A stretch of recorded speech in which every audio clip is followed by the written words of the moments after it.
Hi everyone, I'm Tim Cash. This is the IMDb show, and this is Diego Luna. Yeah.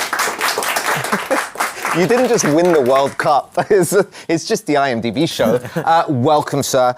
I am fresh off binge watching 2 seasons of Narcos Mexico. My God. Congratulations. Thank you. You play Félix Gallardo. You play him so well. So well, in fact, that throughout the entire watching of 2 seasons, I'm rooting for this guy. I want this guy to win. I like this guy. So therefore, I like a guy who's a villain, a drug dealer, and a murderer. When you approach the character, do you see him as a villain? No. I don't. I mean, I don't recommend doing that because then you end up portraying like a cartoon, I think. Okay. You have to approach it as a man, and you have to find what connections you can find on the character, right? And you have to understand the motivations behind every decision you make, and you cannot judge him. Right. And obviously, I mean, I don't justify his actions, but as an actor, when you're there, you're just playing a character, and you have to try to be honest, right? And you cannot be judging the character while acting because, it'll be a terrible performance. You'll see it. Porque cuando uno pierde el rumbo, pues se desajustan las cosas. How deep into the research do you go?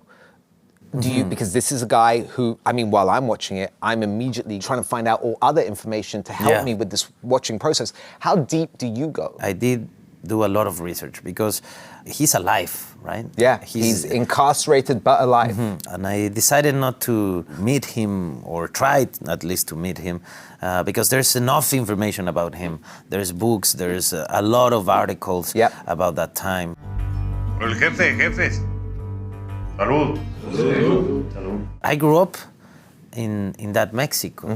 The story is getting really close to the Mexico I experienced as a kid. Timeline-wise, because this last season, the second season, ends at the end of the 80s. I remember that Mexico, and I remember these events. So for me, it was interesting to revisit this part of Mexican history from this perspective, because this is a Mexico my father was trying to hide from me. Right. I was a kid, and now I go back and I go like, oh damn, all of this was happening.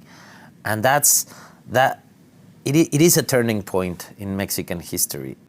Estamos armando la pinche red de distribución más grande en la historia de México. How many cigarettes did you smoke? I mean, this is no joke. It's constantly, you have a cigarette in your mouth. Yeah.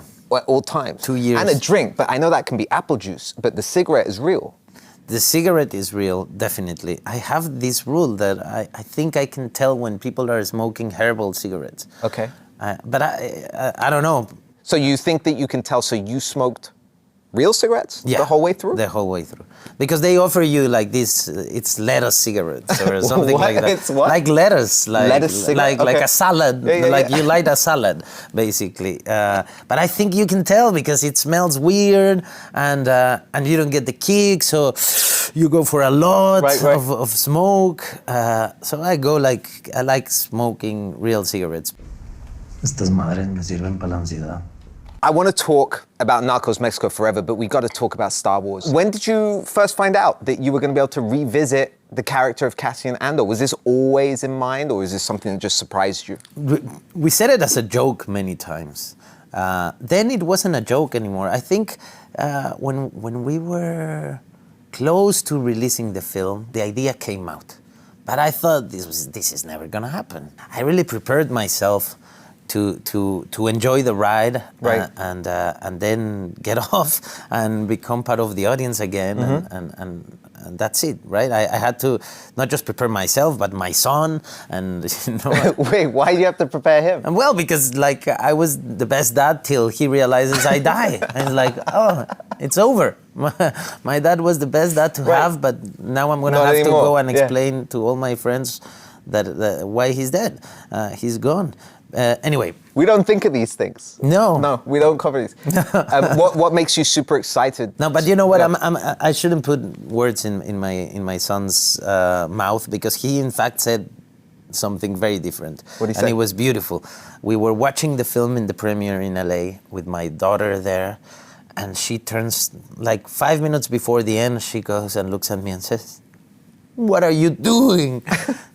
You're gonna kill everyone? And she says, this is so sad, this is too sad, I don't wanna watch. And Geronimo goes, shh, don't worry. This is a good way to die. It's called sacrifice. Oh, wow. And I go like, holy crap. Wow, how old is he? He was 9 then. He's a Jedi in the making. Rogue One, may the Force be with you. Listen, thank you so much for coming here. Congratulations on everything. Can't wait for what's coming. Can't wait for everyone to see season 2. Yeah. Diego Luna, thank you. The second season of Narcos Mexico is streaming right now on Netflix. Go check it out. You can also go to imdb.com/show for more interviews with stars like Diego. But before all of that, stick around for the latest previews in this week's Trailer.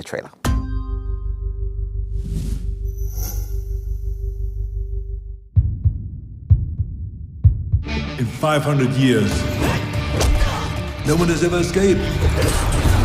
You're not going anywhere. It's the tower! I fear I'm not meant for greatness. We all fear. But fear can be a gift. Copperfield! Your mama is ill. How is she? Very ill. Very ill. Very ill. Very ill? Dangerously ill. She's dead. We're very sorry. How long do these things usually last, Inspector? I have appalling cramp. As long as it takes, son. The trick is to stretch out every half hour. And if you get too cold, Yes. piss yourself. So much they didn't teach in college. 1 hour to press. You're fired. Really? Don't cry in my office.